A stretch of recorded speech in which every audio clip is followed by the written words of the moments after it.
What is dissociation in Holocaust trauma?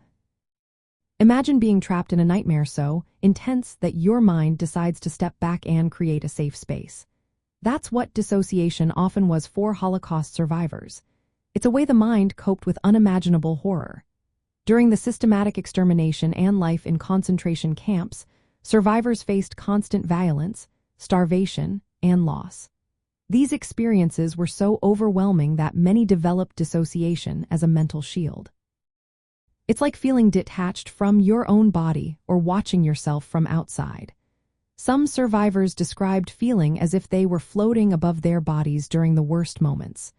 Others said the world around them seemed foggy or unreal, like living in a dream. This detachment helped them endure the terror and pain they faced daily. Many survivors also experienced memory gaps, known as dissociative amnesia. They might remember the overall trauma but forget specific details like faces or violent acts. This wasn't because of physical injury but a psychological way to block out the most distressing parts.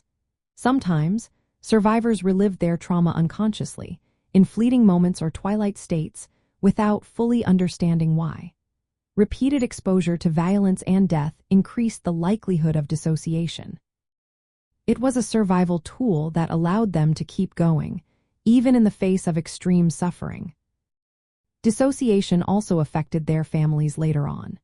Children and grandchildren of survivors sometimes inherited emotional difficulties linked to these early coping mechanisms. It's closely related to post-traumatic stress disorder, where survivors avoid memories, feel estranged, or have negative mood changes.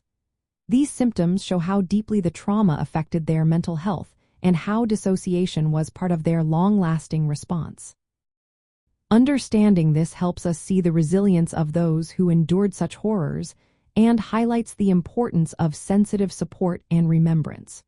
It reminds us that behind every survivor's story is a complex process of mental survival and adaptation.